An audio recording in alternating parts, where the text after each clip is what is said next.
ಹಾಸ್ಟೆಲ್ನ ಕಟ್ಟಡ ಆಗಿರುವಂಥದ್ದು ಅದರ ಪಕ್ಕದಲ್ಲಿ ಈಗ ನೀವು ನೋಡ್ತಿರುವಂಥದ್ದು ಮೆಸ್ ಆಗಿತ್ತು ಅಥವಾ ಕ್ಯಾಂಟೀನ್ ಆಗಿತ್ತು. ಈ ಒಂದು ಕಟ್ಟಡದ ಮೇಲೆ ವಿಮಾನದ ಒಂದು ಭಾಗ ಬಿದ್ದಿರುವಂಥದ್ದು. ಸುಮಾರು 70ಕ್ಕೂ ಹೆಚ್ಚು ವಿದ್ಯಾರ್ಥಿಗಳು ಇಲ್ಲಿ ಊಟ ಮಾಡ್ತಾ ಇದ್ರು. ಆ ಸಂದರ್ಭದಲ್ಲಿ ವಿಮಾನ ಪತನ ಆಗಿರೋದ್ರಿಂದ ಎಷ್ಟು ಜನ ಮೃತಪಟ್ಟಿದ್ದಾರೆ ಅನ್ನೋದು ಅಧಿಕೃತ ಮಾಹಿತಿ ಈಗ ಸದ್ಯಕ್ಕೆ ಬರಬೇಕಾಗಿರುವಂಥದ್ದು. ಆದರೆ ಖಂಡಿತವಾಗಿಯೂ ಸಾವಿನ ಸಂಖ್ಯೆ ಹೆಚ್ಚಾಗುವಂಥ ನಿರೀಕ್ಷೆ ಹಾಗೂ ಸಾಧ್ಯತೆ ದಟ್ಟವಾಗಿ ಇದೆ ಅಂತ ಮಾಹಿತಿ ಈ ಸದ್ಯದ ಮಟ್ಟಿಗೆ ಲಭಿಸ್ತಾ ಇರುವಂಥದ್ದು. ಮತ್ತೊಂದು ಕಡೆಗೆ ಆ ಒಂದು ಪ್ರದೇಶಕ್ಕೆ ಈ ಸದ್ಯದ ಮಟ್ಟಿಗೆ ಯಾರಿಗೂ ಹೋಗೋದಕ್ಕೆ ಅವಕಾಶವನ್ನ ಇಲ್ಲಿರುವಂತ ಪೊಲೀಸರು ಮಾಡಿಕೊಡ್ತಾ ಇಲ್ಲ. ಕಾರಣ ಏನು ಅಂದ್ರೆ ಪ್ರಧಾನಿ ನರೇಂದ್ರ ಮೋದಿರವರು ಸುಮಾರು 7:30ರಿಂದ 8:30 ಒಳಗಡೆ ಈ ಒಂದು ವಿಮಾನ ಪತನವಾದಂಥ ಸ್ಥಳಕ್ಕೆ ಆಗಮಿಸುವರಿದ್ದಾರೆ. ಅದರ ಜೊತೆಗೆ ಆಸ್ಪತ್ರೆಗೂ ಕೂಡ ಭೇಟಿ ನೀಡಿ ಇರುವಂತ ಒಬ್ಬನೇ ಒಬ್ಬ ವ್ಯಕ್ತಿ ಯಾರು ಬದುಕಿದ್ದಾನೆ ಆತನನ್ನ ಮಾತಾಡಿಸಲಿದ್ದಾರೆ. ಅದಾದ ನಂತರ ಮೃತ ದೇಹಗಳನ್ನು ಕೂಡ ವೀಕ್ಷಣೆ ಮಾಡಲಿದ್ದಾರೆ ಅನ್ನೋ ಒಂದು ಮಾಹಿತಿ ಸದ್ಯದ ಮಟ್ಟಿಗೆ ಲಭಿಸಿರುವಂಥದ್ದು. ಈ ಸದ್ಯದ ಮಟ್ಟಿಗೆ ಅಹಮದಾಬಾದ್ನ ಈ ಒಂದು ಬಿಜೆ ಮೆಡಿಕಲ್ ಕಾಲೇಜ್ ಆಗಿರ್ಬೋದು, ಹಾಸ್ಟೆಲ್ ಆಗಿರ್ಬೋದು, ಇಲ್ಲಿರುವಂಥ ಚಿತ್ರಣವನ್ನ ನೀವು ನೇರ ದೃಶ್ಯಾವಳಿಯಲ್ಲಿ ನೋಡ್ತಾ ಇರೋದು ಒಂದು ಕಡೆ ಆಯಿತು ಅಂದರೆ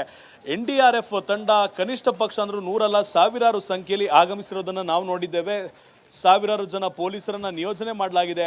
ಯಾವುದೇ ಸಂದರ್ಭದಲ್ಲೂ ಕೂಡ ಯಾವುದೇ ಅಹಿತಕರ ಘಟನೆ ನಡೀಬಾರದು ಅನ್ನೋದು ಕಾರಣದಿಂದಾಗಿ ಈ ಸದ್ಯ ಮಟ್ಟಿಗೆ ಹೆಚ್ಚಿನ ಭದ್ರತೆಯನ್ನು ನಿಯೋಜನೆ ಮಾಡಲಾಗಿರುವಂಥದ್ದು ಒಂದು ಕಡೆ ಆಯಿತು ಅಂದರೆ ಇಡೀ ನಗರದಲ್ಲಿ ಹೆಚ್ಚಿನ ಪೊಲೀಸ್ ಭದ್ರತೆಯನ್ನು ನಿಯೋಜಿಸಲಾಗಿರುವಂಥದ್ದು. ಯಾಕಂದರೆ ಇವತ್ತು ಖಂಡಿತವಾಗಿಯೂ ಅತಿ ಹೆಚ್ಚಾದಂಥ VIP ಮೂವ್ಮೆಂಟ್ ಇರುತ್ತೆ ಅನ್ನೋದು ಈಗಾಗಲೇ ರಾಜ್ಯ ಸರ್ಕಾರಕ್ಕೆ ಹಾಗೂ ಇಲ್ಲಿನ ಪೊಲೀಸ್ ಇಲಾಖೆಗೂ ಅರಿವಾಗಿರುವಂಥದ್ದು.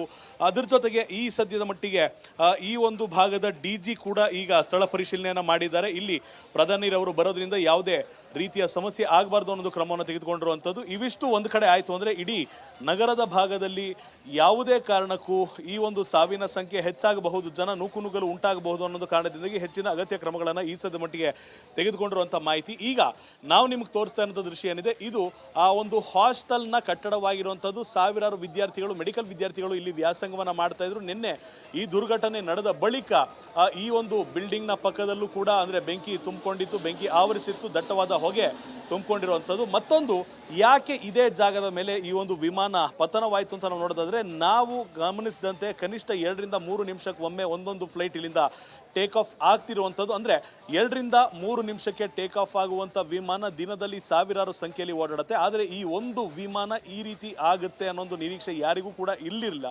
ಇವಿಷ್ಟು ಒಂದು ಕಡೆ ಆಯಿತು ಅಂದರೆ ಈ ಸದ್ಯಕ್ಕೆ ನೀವು ನೋಡ್ತಾ ಇರುವಂಥದ್ದು ಬಿಲ್ಡಿಂಗ್ಗಳಂದರೆ ಹಾಸ್ಟೆಲ್ನಲ್ಲೂ ಕೂಡ ಪೊಲೀಸರ ನಿಯೋಜನೆಯನ್ನು ಮಾಡಲಾಗಿದೆ. ಯಾಕಂದರೆ ಹಾಸ್ಟೆಲ್ಗೂ ಕೂಡ ಪ್ರಧಾನಿ ನರೇಂದ್ರ ಮೋದಿರವರು ಭೇಟಿ ನೀಡ್ತಾರೆ. ಅವರ ಜೊತೆಗೆ ಇನ್ನಷ್ಟು ನಾಯಕರು ಇಲ್ಲಿ ಬರುವಂಥ ನಿರೀಕ್ಷೆ ಹಾಗೂ ಸಾಧ್ಯತೆ ಈ ಸದ್ಯದ ಮಟ್ಟಿಗೆ ನಾವು ನೋಡ್ತಾ ಇರುವಂಥದ್ದು. ಆದರೆ ಈ ಒಂದು ಹಾಸ್ಟೆಲ್ನಲ್ಲಿ ಮೃತಪಟ್ಟ ವಿದ್ಯಾರ್ಥಿಗಳ ಸಂಖ್ಯೆ ಎಷ್ಟಿದೆ, ಯಾರ್ಯಾರು ಗಾಯಾಳುಗಳಾಗಿದ್ದಾರೆ, ಯಾರಿಗೆಲ್ಲ ಈಗ ಚಿಕಿತ್ಸೆಯನ್ನು ನೀಡಲಾಗ್ತಿದೆ, ಯಾರು ಅಪಾಯದಿಂದ ದೂರ ಆಗಿದ್ದಾರೆ, ಎಷ್ಟು ಜನರ ಸಾವಿನ ಹೆಚ್ಚು ಆಗುವಂಥ ಸಾಧ್ಯತೆ ಇದೆ ಅನ್ನೋದು ಮಾಹಿತಿಯನ್ನು ಈ ಸದ್ಯದ ಮಟ್ಟಿಗೆ ಯಾರಿಗೂ ಅಧಿಕೃತವಾಗಿ ತಿಳಿಸಲಾಗ್ತಿಲ್ಲವಾದರೂ ಕೆಲವೇ ಗಂಟೆಗಳಲ್ಲಿ ಅದರ ಅಧಿಕೃತ ಮಾಹಿತಿಯನ್ನು ಕೂಡ ನೀಡಲಾಗುತ್ತೆ ಅನ್ನೋದು ಮಾಹಿತಿ ಲಭಿಸಿರುವಂಥದ್ದು. NDRF ತಂಡ ಮಾತ್ರ ಈ ಸದ್ಯಕ್ಕೆ ಅಲ್ಲಿದ್ದಂಥ ಅಷ್ಟು ಅವಶೇಷಗಳನ್ನು ಕ್ಲಿಯರ್ ಮಾಡುವಂಥ ಕೆಲಸವನ್ನು ಮಾಡೋದಕ್ಕೆ ಮುಂದಾಗಿರುವಂಥದ್ದು ಶ್ರೀಪಾದ್ ಪಾಟೀಲ್. ಸೊ ಇಲ್ಲಿಗೆ ಈ ಸದ್ಯದ ಮಟ್ಟಿಗೆ ಪ್ರಧಾನಿ ಮೋದಿರವರು ಬರುವವರೆಗೂ ಈ ಪ್ರದೇಶಕ್ಕೆ ಸಾರ್ವಜನಿಕರಿಗೂ ಕೂಡ ಅವಕಾಶವನ್ನ ನೀಡೋದಿಲ್ಲ ಅನ್ನೋದು ಪೊಲೀಸ್ ಇಲಾಖೆ ನೀಡಿರುವಂತಹ ಮಾಹಿತಿಯಾಗಿದೆ.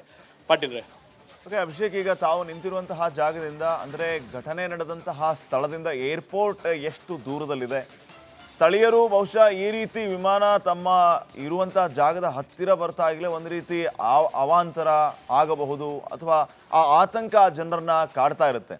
ಅಲ್ಲಿನ ಜನ ಈ ಬಗ್ಗೆ ಏನಾದರೂ ಮಾತಾಡ್ತಾ ಇದ್ದಾರಾ?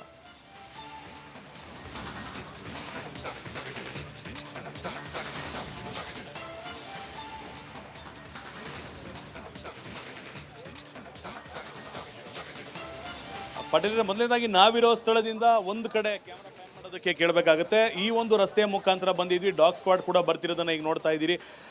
ಈ ಭಾಗಕ್ಕೆ ಅಂದರೆ ಈ ಹಾಸ್ಟೆಲ್ನ ಭಾಗಕ್ಕೆ ಏರ್ಪೋರ್ಟ್ಗೆ ಕೇವಲ 5 ನಿಮಿಷದ ರಸ್ತೆ ಮಾರ್ಗವಾಗಿದೆ. ಅಲ್ಲಿಗೆ ಕೇವಲ 4ರಿಂದ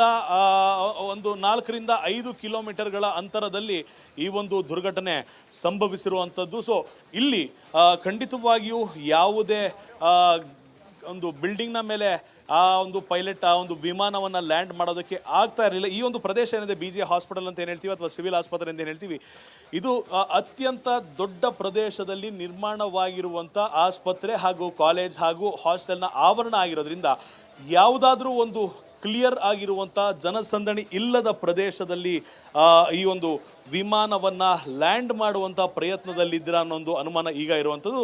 ಖಂಡಿತವಾಗಿಯೂ ಈ ಏವಿಯೇಷನ್ಗಳ ರೂಲ್ಗಳ ಪ್ರಕಾರ ನೋಡುವಂಥ ಸಂದರ್ಭದಲ್ಲಿ ಯಾವುದೇ ಒಂದು ಅನಾಹುತ ಆಗುತ್ತೆ ಅನ್ನೋ ಒಂದು ನಿರೀಕ್ಷೆ ಹಾಗೂ ಸಾಧ್ಯತೆ ಕಂಡು ಬಂದಾಗ ಸಾಮಾನ್ಯವಾಗಿ ಯಾವ ಜಾಗದಲ್ಲಿ ಜನಸಂದಣಿ ಇರೋದಿಲ್ಲ ಅಲ್ಲಿ ಲ್ಯಾಂಡ್ ಮಾಡುವಂಥ ಪ್ರಯತ್ನವನ್ನು ಮಾಡ್ತಾರೆ. ಅದೇ ರೀತಿ ಈ ಒಂದು ಭಾಗದಿಂದ ಲ್ಯಾಂಡ್ ಮಾಡುವಂಥ ಪ್ರಯತ್ನ ಕೂಡ ಆಗ್ತಿತ್ತು. ಈಗ ಸ್ಟ್ರೆಚರ್ಗಳನ್ನು ತರ್ತಾ ಇರೋದು ಈ ಸದ್ಯದ ಮಟ್ಟಿನವರೆಗೂ ನೋಡ್ತಾ ಇದ್ದೇವೆ.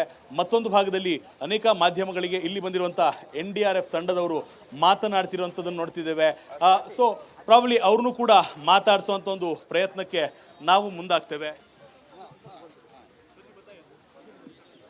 हालात से सिचुएशन सर अभी तो नॉर्मल है. बाहर जितने मलबे में लोग जल गए थे बाकी सब निकल गए हैं सर. बाकी बिल्डिंग का जो बाकी था उसमें अभी सर्चिंग बाकी होगा उसका. मैंने हमने देखा यहाँ पे स्ट्रेचर भी लेके जाया जा रहा है, डॉग स्क्वाड भी पहुंचा है. सर बाहर अभी कोई मैंने नहीं है. बाहर तो पूरा खोज सर्चिंग कल से ही चल रहा था तो बाहर से पूरे निकल गए हैं.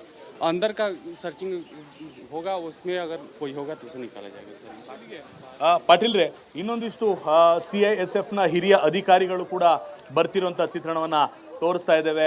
ಇಲ್ಲಿ ಒಂದಲ್ಲ ಎರಡಲ್ಲ ಅನೇಕ ವಿಭಾಗಗಳ ಅನೇಕ ಇಲಾಖೆಗಳ ಮುಖ್ಯಸ್ಥರು ಸಮನ್ವಯತೆಯಿಂದ ಕೆಲಸ ಮಾಡೋದಕ್ಕೆ ಇಡೀ ದೇಶ ನೋಡದಂತಹ ಘಟನೆ ಮೊದಲನೇ ಬಾರಿಗೆ ದೇಶದಲ್ಲಿ ನಡೆದಿದೆ. ಅಂದರೆ ಇಷ್ಟು ದೊಡ್ಡ ಪ್ರಮಾಣದಲ್ಲಿ ನಡೆಯದಂಥ ದುರಂತ ನಡೆದು ಹೋಗಿದೆ. ಈ ಒಂದು ಸಂದರ್ಭದಲ್ಲಿ ಸುತ್ತಮುತ್ತಲಿನ ಜನರಿಗೆ, ವಿದ್ಯಾರ್ಥಿಗಳಿಗೆ, ಈ ಒಂದು ಆಸ್ಪತ್ರೆಯಲ್ಲಿ ಕೆಲಸ ಮಾಡ್ತಿರುವಂಥ ಸಿಬ್ಬಂದಿಗೆ, ಅದ್ರ ಜೊತೆಗೆ ಇಲ್ಲಿ ಕೆಲಸಕ್ಕೆ ಬರುವಂಥ ಅನೇಕ ವಲಯಗಳ ಕಾರ್ಮಿಕರಿಗೆ ಸಮಸ್ಯೆ ಆಗದಂಥ ನಿಟ್ಟಿನಲ್ಲಿ ಈಗಾಗಲೇ ಒಂದು ದುರಂತ ನಡೆದಿದೆ. ಈ ದುರಂತದ ಅನ್ವಯ ಅನೇಕ ದುರಂತಗಳು ಅದನ್ನು ಹಿಂಬಾಲಿಸಬಹುದು ಅನ್ನೋ ಒಂದು ಕಾರಣದಿಂದಾಗಿ ಈ ಸದ್ಯದ ಮಟ್ಟಿಗೆ ಅಗತ್ಯ ಕ್ರಮಗಳನ್ನು ತೆಗೆದುಕೊಳ್ಳಲಾಗ್ತಿರುವಂಥದ್ದು.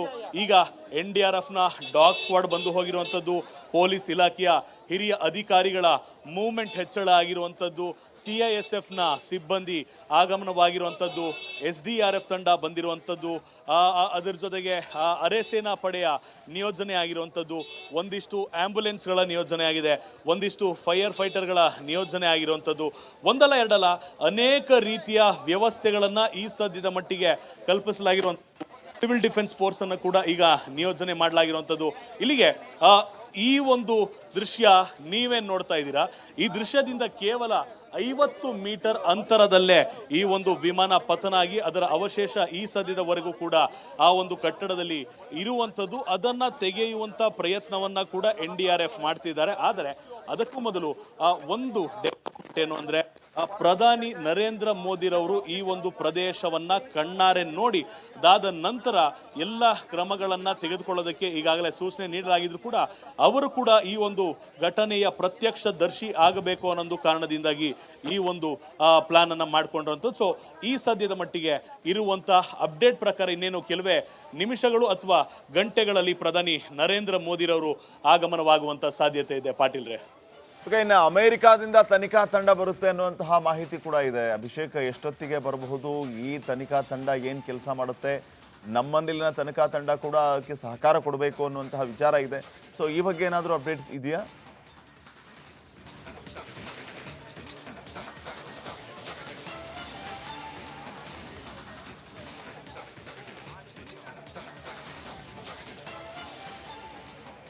ಈ ಸದ್ಯದ ಮಟ್ಟಿಗೆ ಪಾಟೀಲ್ರೆ, ಈ ಒಂದು ವಿಮಾನವನ್ನ ಮ್ಯಾನುಫ್ಯಾಕ್ಚರ್ ಮಾಡಿದಂಥ ಸಂಸ್ಥೆಯಿಂದ ಆಗ್ಬೋದು, ಅದರ ಜೊತೆಗೆ ವೈಮಾನಿಕ ಸಂಸ್ಥೆಗಳಿಗೆ ಸಂಬಂಧಪಟ್ಟಂಥ ಅಮೆರಿಕ ತಂಡ ಕೂಡ ಇಲ್ಲಿಗೆ ಬರುತ್ತೆ.